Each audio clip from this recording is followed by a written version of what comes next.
Bem-vindos ao terceiro episódio do podcast Partindo do Passado. Este episódio marca o fim da primeira semana das jornadas de História, Arqueologia e Património Cultural, promovidos pelo Núcleo de Estudantes de História da Universidade de Évora, e por esse motivo estará relacionado com o uso da tecnologia e dos novos métodos na arqueologia. Hoje vamos estar à conversa com a professora doutora Susana Gomes Martínez, professora da Universidade de Évora, investigadora integrada no Centro de Estudos em Arqueologia, Artes e Ciências do Património, no Campo Arqueológico Mértola, e colaboradora do Laboratório Hércules e dos Ideus. Boa tarde, professora, e obrigada por ter aceito o nosso convite. Obrigada, eu é que realmente agradeço e, por outro lado, também vos felicito porque esta é uma iniciativa que realmente é muito boa e é muito bom ver que vocês se disponibilizam e fazem atividades, sobretudo atividades que também aproveitam o vosso desenvolvimento como estudantes, não só as festas, não é? Depois desta breve apresentação, vamos então começar.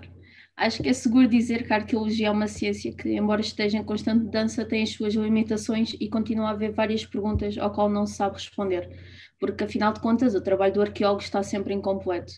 Sem dúvida que a multidisciplinaridade, conjugada com o avanço tecnológico, tem vindo a proporcionar o desenvolvimento de novas metodologias, menos intrusivas do que a própria escavação, quer no trabalho de campo, quer no trabalho do laboratório e até na forma como o arqueólogo transmite o próprio conhecimento à comunidade. Quer seja pelos sites oficiais de museus, de câmaras municipais, conferências, redes sociais e podcasts como este. Corrija-me se estiver errada e, por favor, diga-nos qual é a sua opinião acerca desta evolução e das vantagens que os novos métodos têm para o avanço da investigação. Isto dos novos métodos, que por vezes não são assim tão novos, cria um certo fascínio. E realmente são metodologias que proporcionam umas oportunidades inimagináveis, por vezes, alguns anos atrás. Mas há uma coisa muito importante quando se vai procurar estes métodos, sobretudo aqueles mais sofisticados e aqueles mais dispendiosos, e é quais são os nossos objetivos. Ou seja, não se trata de utilizar novas tecnologias ou métodos físico-químicos porque é fixe, porque a novidade resulta um bocadinho, digamos, exóticos. A questão é que se adaptem àquilo que nós pretendemos saber muito bem quais são os nossos objetivos e, em função desses objetivos, utilizar os métodos mais adequados, sem pensar muito bem se são mais sofisticados ou menos sofisticados. Não perder o norte, isso é que é importante. E também é muito importante entender quais são as limitações dessas metodologias, porque muitas vezes o que acontece? Uma determinada técnica, uma determinada tecnologia se adapta muito bem a determinadas perguntas e outras não. E aí só há uma forma de ter certeza de que as respostas vão ser aquelas que nós estamos à espera, que é o diálogo contínuo com os especialistas de outras áreas e trabalhar em conjunto. Não podemos dar umas amostras, por exemplo, para a arqueometria e esperar que nos resolvam os problemas num informe rápido e sem questões. Não, temos de utilizar, primeiro, ser muito criteriosos à hora de fazer a seleção, por exemplo, de amostras na arqueometria, ou, no caso, por exemplo, da teledetecção, ter certeza de que o sítio se adequa a essa técnica. Recentemente, falando com o professor Mirão do Hércules, que, sobretudo, em relação às prospecções geomagnéticas, ou em relação a um sítio arqueológico, ele alertava precisamente disso. Em determinadas zonas onde os solos são muito pobres e as formações geológicas se articulam em forma, sobretudo, de estratos verticais, é muito fácil confundir-se e que esses estratos venham a ser identificados como, por exemplo, com estruturas. Por isso, esse diálogo entre os investigadores, sobre os especialistas e o arqueólogo tende a ser muito forte, sobretudo porque todo isto, ou seja, o que nos vão dar estes métodos são valores, por exemplo, em química ou determinadas resoluções em física, ou, por exemplo, a resistividade do solo, mas não nos vão fazer, digamos, a interpretação automaticamente. Nós, em trabalho e em conjunto com os outros especialistas, é que temos de interpretar esses dados. Isto é muito importante, sobretudo em termos de que perguntas vamos fazer a esses métodos e se esses métodos são capazes de divulgar. Por outro lado, temos de pensar que muitos destes métodos que se interpretam, sobretudo, como formas de ilustrar, estou pensando sobretudo na fotogrametria ou nas reconstituições 3D, tendem a ser entendidos primeiro como métodos de análise, formas de nós escrutinar a realidade que queremos ver. E ter consciência de que essa elaboração requer muito trabalho. Não pensar que com um programa que te vai resolver todos os problemas. Por outro lado, temos de ter em conta que muitas vezes essas novas tecnologias não dispensam aqueles outros métodos e também as tarefas, digamos, mais tradicionais que se fazia antes. Primeiro, temos de fazer essas e não esquecermos de que essa é a base que depois nos vai permitir fazer precisamente essa seleção criteriosa dos elementos que vamos analisar ou aquilo que seja. Em termos de divulgação, também nos obriga a pensar de outro modo. E isso nós notamos também com esse confronto com as outras ciências e as outras tecnologias. Muitas vezes, quando nós damos uma amostra e eles nos dão os resultados, nós não percebemos nada daquilo que nos está a dizer. E temos de pensar que o mesmo pode estar a acontecer ao outro em relação àquilo que nós dizemos.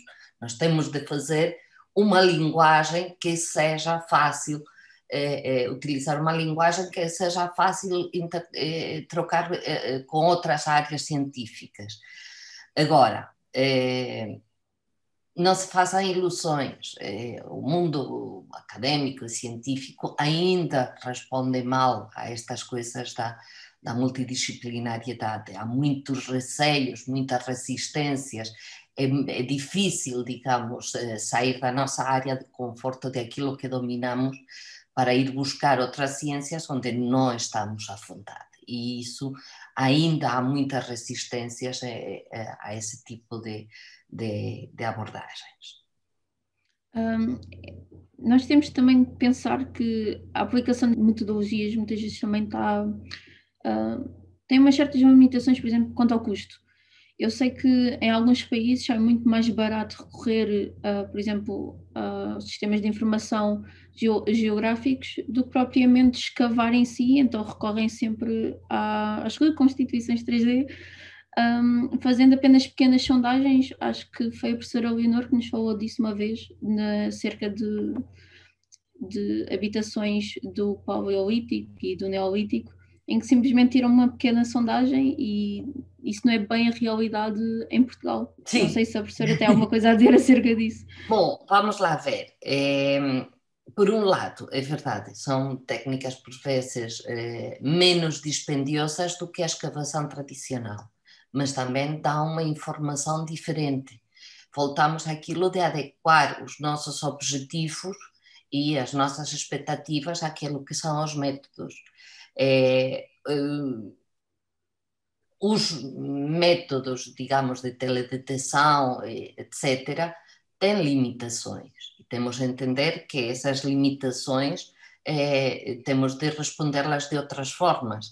Mesmo com os métodos arqueológicos tradicionais, é cada método de escavação, seja em sondagem, seja a escavação em área, seja a prospecção, se adequa a determinados objetivos. E nós temos de pensar o que é que queremos saber à hora de escolher qual é a metodologia que vamos utilizar. É verdade que, por vezes, uma sondagem pode resolver determinadas dúvidas, mas há outras vezes que não nos vai dar as informações que nós pretendemos.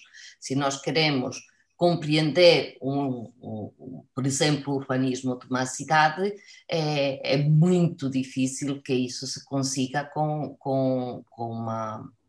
uma prospecção. Há demasiadas interferências e depois também esse tipo de abordagens lida mal com os processos evolutivos, as transformações no espaço, as transformações nas construções. Isso são pormenores que, por vezes, precisam mesmo de uma escavação ou precisam de uma escavação mesmo em área para entender as relações, por exemplo, entre distintos espaços. Em relação, por exemplo, aos SIGs, nós temos de ter muito cuidado porque podemos ir atrás da tecnologia e esquecer-nos de que o importante num SIG é uma base de dados, e uma base de dados, se os dados estão incompletos ou são errados, os resultados também vão ser incompletos e errados. Por isso, temos de trabalhar com eles de forma muito respeituosa. É verdade que os métodos tradicionais de escavação, por exemplo, são destrutivos, devem ser são muito intrusivos e por isso temos de limitá-los ao máximo. Mas hoje em dia cada vez menos se escava por motivos científicos e se escava mais por prevenção, não é? A escavação preventiva acaba por ser a maior parte das escavações que se fazem hoje em dia. Por isso, creio que temos de ter sempre essa ponderação entre objetivos, métodos, resultados e respeito também pelo património e pelo futuro desses sítios arqueológicos. Havia um investigador qualquer, que não me lembro, que dizia que os arqueólogos tínhamos uma espécie de doença, que tínhamos de escavar e quanto mais escavávamos melhor, e realmente temos de pôr uma vacina a essa doença porque pode ser muito destrutiva, muito destrutiva. E no caso concreto do nosso país, qual é que acha que são as maiores limitações? Há dois tipos de problemas, acho eu, embora se relacionam um com o outro. Um é aquele que é mais evidente, a parte do financiamento, ou seja, os recursos são reduzidos e por isso é difícil conseguir fazer algumas destas metodologias, digamos, mais caras. E ligado a essa falta de recursos também o problema da inestabilidade dos recursos humanos. Ou seja, se um investigador começa a trabalhar e a formar-se com umas determinadas metodologias e quando já tem a sua formação completa, depois não tem oportunidade de desenvolver essa atividade e essas metodologias de forma mais alargada, acaba por ser um bocadinho frustrante. Por outro lado, o outro problema, de certo modo, também é uma certa inestabilidade desde o ponto de vista institucional e das estratégias no âmbito da arqueologia. Agora já estamos mais tranquilos e já ultimamente vamos já há uns quantos anitos com a DGPC, mas ao longo dos anos tenho visto mudar regularmente de nome às instituições. Muitas vezes essa mudança vai acompanhada de uma mudança das estratégias e isso dificulta tudo o que são investigações de longo prazo.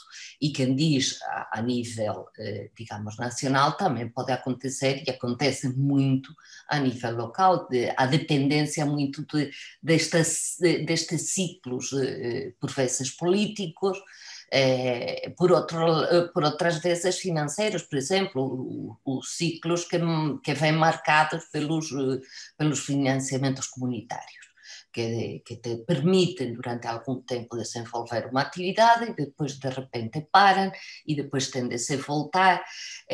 Portanto, digamos que essa falta de continuidade por vezes é muito má. Mas aqui em Portugal normalmente se costuma estar bastante a par das metodologias mais avançadas. O caso do Laboratório Hércules é um exemplo, digamos, a nível internacional de como se trabalha, e se pode trabalhar muito bem, as novas metodologias com muito sucesso e com a máxima qualidade. Agora, um dos problemas mais fortes nesta utilização dos métodos no início, sobretudo, é que precisamente costuma haver recursos e mais entusiasmo quando são processos novos, quando são projetos em que há uma certa criatividade, a novidade, tudo isso é mais atrativo tanto para quem vai investigar como para quem vai financiar essas investigações. E muitas vezes o problema é dar-lhe continuidade a estes processos. Sobretudo, pensando que a jusante tende a haver uma série de tarefas chatas e tarefas muito repetitivas que são, no entanto, imprescindíveis e que, no entanto, parece que podem ser dispensadas e não acontece. É muito mais difícil, por vezes, manter do que iniciar novas metodologias, novas formas de trabalho, e sem continuidade muitas vezes elas acabam por perder-se, ser fogachos que depois logo não acabam por ter um âmbito de aplicação muito limitado. Ao longo da sua carreira, dos sítios por onde já trabalhou, quais é que foram as metodologias que usou com mais frequência e quais é que são as principais diferenças entre as metodologias aplicadas nos primeiros sítios em que trabalhou e aqueles onde trabalha atualmente? Eu tive a sorte de, desde muito cedo, acompanhar muitas destas técnicas e estas metodologias de investigação. Que hoje em dia já não são tão novas. Estou a falar quando eu tinha pouco mais ou menos a vossa idade, já escava em sítios onde se aplicavam tecnologias destas. E naquela altura, obviamente, com resultados muito mais incertos do que hoje.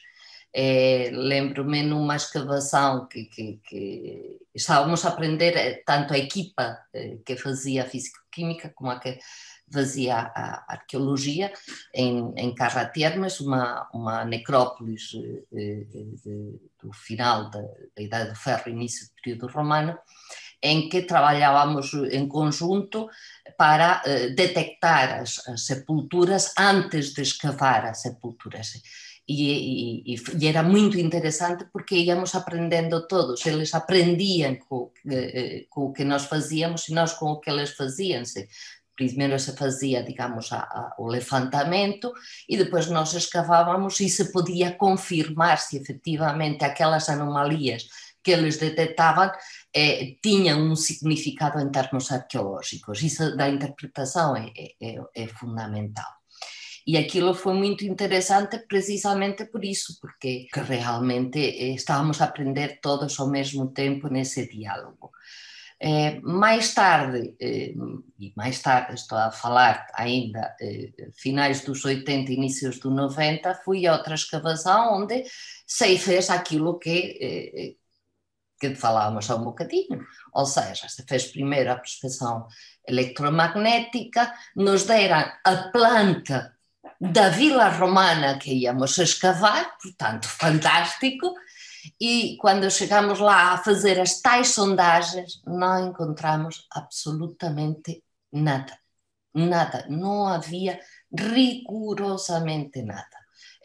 As anomalias tinham sido interpretadas de forma errada ou simplesmente estavam a ver coisas que não existiam. Por isso, é, já desde muito cedo acompanhei este tipo de metodologias que por vezes não são aquilo que nós desejamos, nem sempre nos dão os resultados que nós queremos.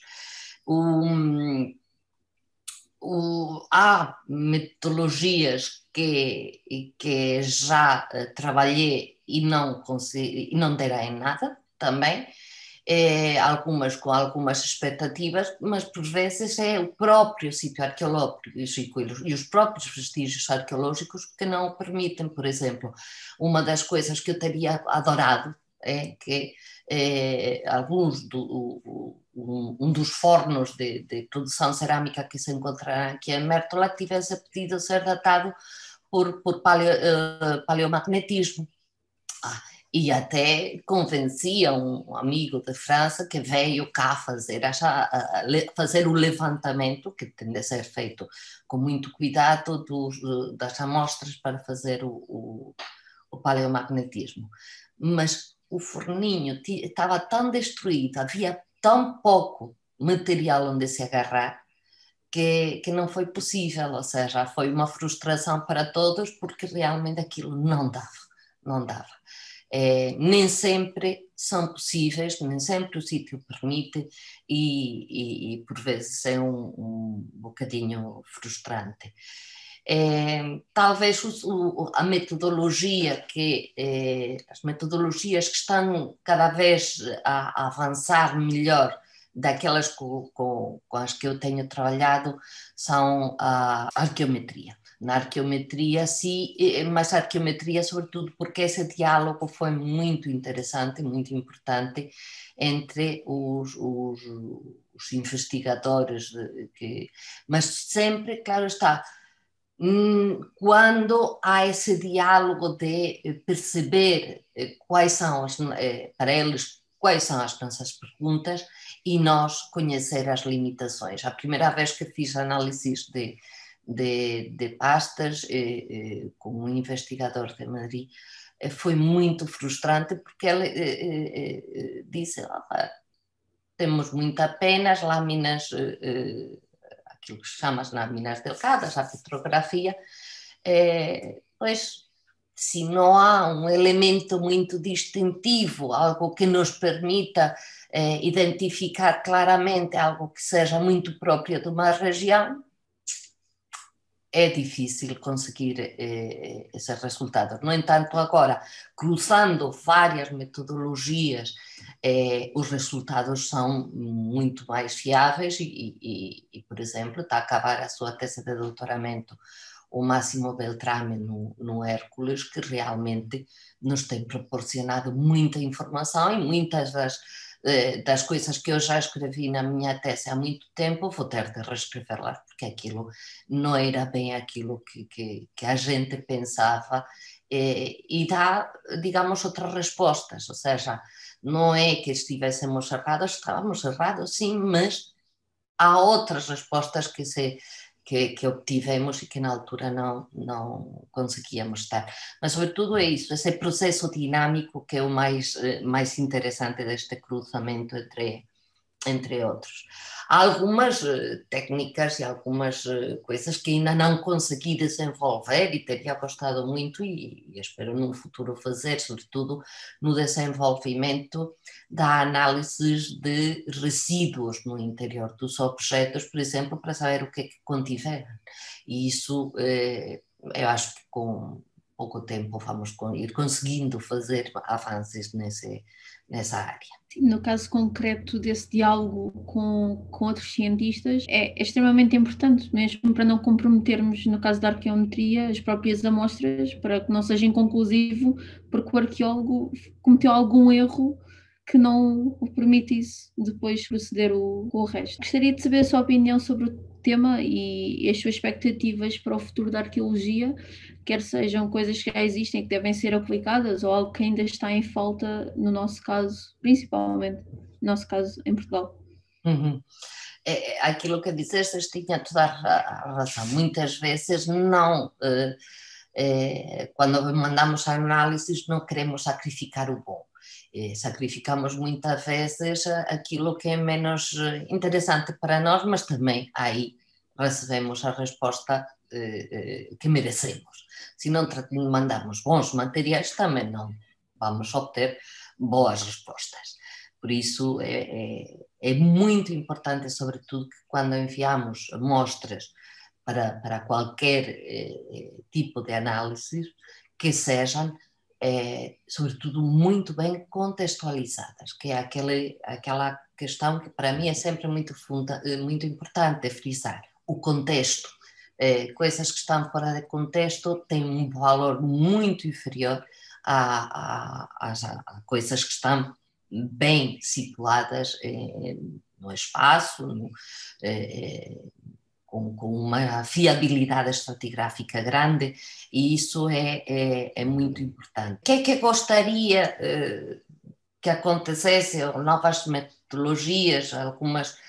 Eu gostaria muito que inventassem métodos fantásticos para poupar-nos tempo das tarefas mais chatas. Ou seja, já se tentou muito encontrar sistemas de marcação de objetos que sejam rápidos e baratos. E nada, continuamos a ter de escrever com, pelo menos agora temos canetas e não são os aparelhos de tinta da China que eram terríveis, não é?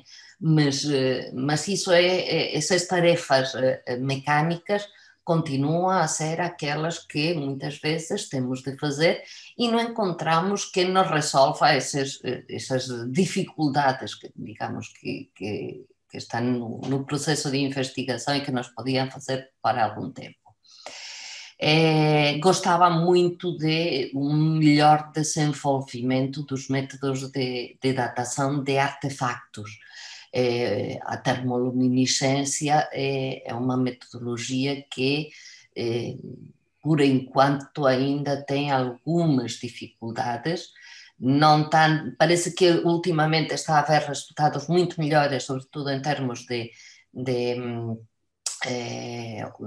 aquilo que são as argamassas e nas construções, mas nas cerâmicas parece que isso não está avançando com a mesma rapidez, mas ainda está pouco desenvolvido.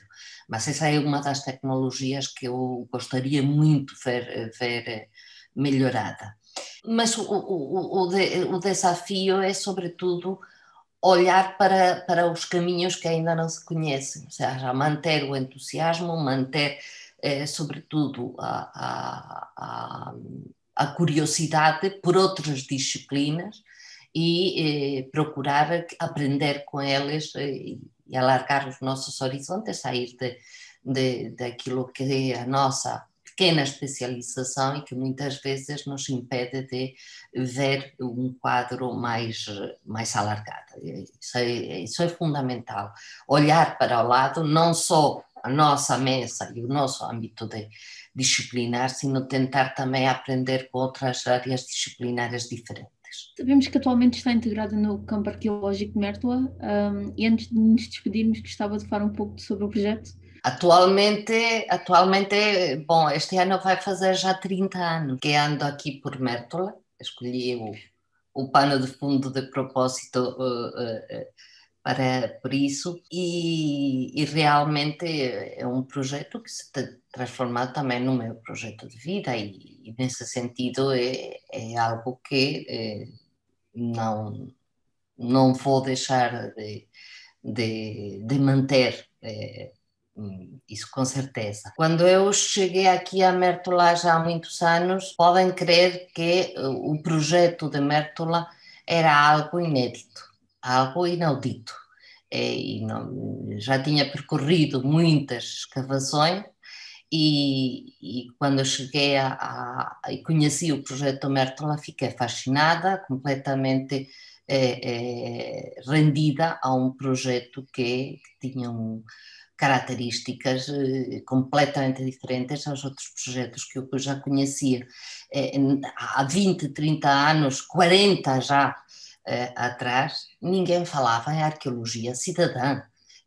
Aqui em Mértola se fazia aquilo que se pensava que era o adequado, sem pensar em dar-lhes nomes. Depois é que descobrimos que o que fazíamos era arqueologia cidadã, mas era uma experiência verdadeiramente invulgar nessa altura, nessa época, sobretudo pela importância que se dava à sociedade, pela importância que se dava a integrar a investigação nos desafios da sociedade e sobretudo, nas comunidades locais. Isso foi uma coisa que, na altura, foi extremadamente sedutor e a questão do compromisso social e da importância que é o trabalho que o arqueólogo, que o historiador, que o investigador na área do património pode ter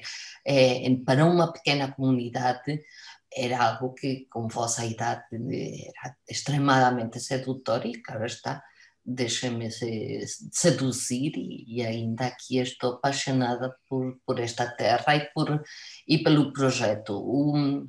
A figura do Cláudio Torres, naquela altura e ainda hoje, é uma figura incontornável, porque, para além de ser muito carismático, o Cláudio, muito carismático, é capaz de convencer-te de ir atrás dele nos seus projetos e nas suas. Por vezes pode parecer uma loucura, umas utopias assim um bocado fora de tempo, mas realmente é capaz de convencer-nos. E que loucuras essas, por vezes, são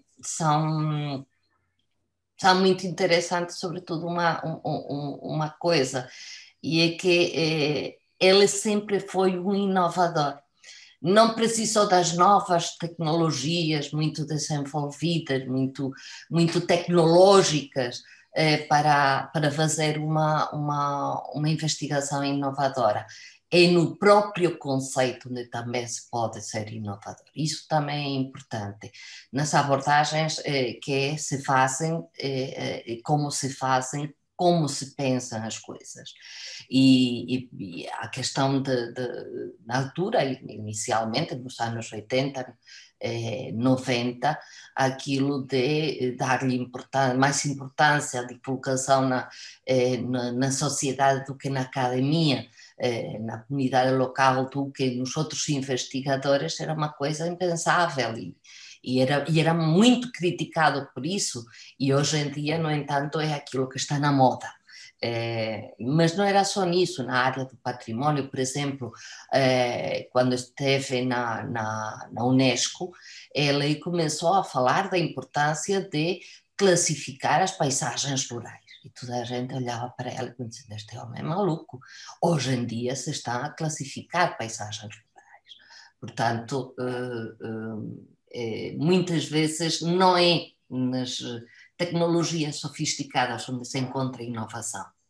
É na forma, muitas vezes, de pensar, de relacionar-se com outras matérias, onde está a verdadeira inovação. Não é só na tecnologia, o importante também é o que é que queremos fazer com a tecnologia. Isso é que é o fundamental. Acho que é uma excelente lição, principalmente para as próximas gerações de arqueólogos que aí virão. Às vezes a tecnologia realmente não é tudo e parte muito do nosso pensamento e da nossa iniciativa e daquilo que queremos chegar. Exatamente, e isso é importante, que vocês tenham muito claro quais são os vossos objetivos e, sobretudo, como esses objetivos se enquadram na sociedade em que vivemos. Porque não somos bichos do mato, nem passarinhos em gaiolas douradas, vivemos numa sociedade e temos de lidar com ela e servir também para ela. Esse é cumprir o nosso papel na sociedade. Olha, você podia falar da, daquilo que agora se chama arqueologia sensorial que Mértola tem, que é com aquela casinha. Ah, essa é a coisa, a gente não lhe chama arqueologia sensorial, a gente... Sim, eu sei que a professora não chama, mas nós conhecemos aquilo como arqueologia sensorial. Mas por acaso estava-me a lembrar da casinha, porque aquilo era, para um visitante, aquilo Mas era interessante. muitas destas coisas, por exemplo, os 3Ds, é que agora se fazem 3Ds. Quando inauguramos o Museu Paleocristão em 1993, já havia um monitor com um ecrã a mostrar uma reconstituição 3D da Basílica Paleocristã. Obviamente era uma coisa assim muito feiozinha, não nada a ver com estas coisas mais sofisticadas de agora, mas já se fazia também nessa altura. E no fundo o 3D sempre se fez, só que se fazia com réguas, quadro, cartão, e muitas vezes não era pior do que aqueles que se fazem agora com programas. Agora custa menos trabalho, não é?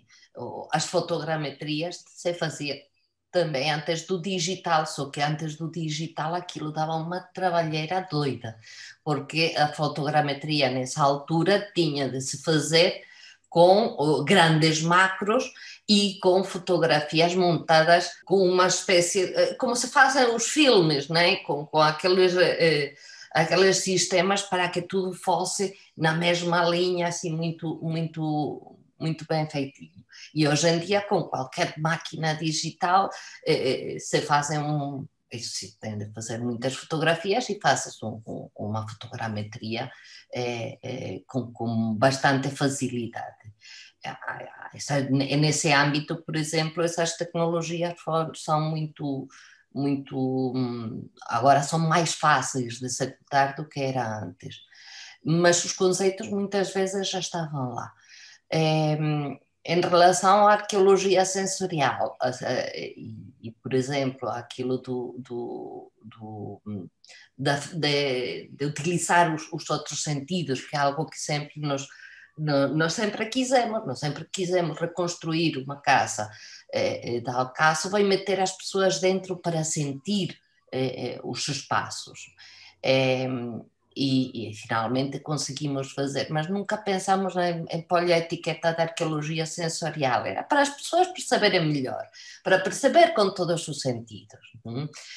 Mas é verdade que nesse âmbito, por exemplo, da arqueologia sensorial, muitas vezes o que temos é de olhar para não tanto para tecnologias e mais para como se pensa, e aí, por exemplo, é importante, por exemplo, saber o que escrevem os senhores que falam do cérebro e como ele funciona e as questões do comportamento social e tudo isso. Mas isso não é exclusivo nem da arqueologia, nem das novas tecnologias, sino que já está presente há muito tempo. Por exemplo, o comportamento de massas, as questões de sociologia e psicologia de massas aplicadas à história têm já muitos anos de desenvolvimento. Agora é que muitas vezes se fazem as coisas e depois se lhe põem as etiquetas. Ou seja, já há pessoas que faziam, mas nunca se lhe pôs uma etiqueta a dizer isto é arqueologia sensorial ou arqueologia cidadã ou arqueologia pública. Muitas vezes é assim. Pronto, e assim nos despedimos. Queria agradecer novamente à professora Susana pela sua disponibilidade e por ter participado nesta nossa iniciativa e agradecer aos nossos ouvintes.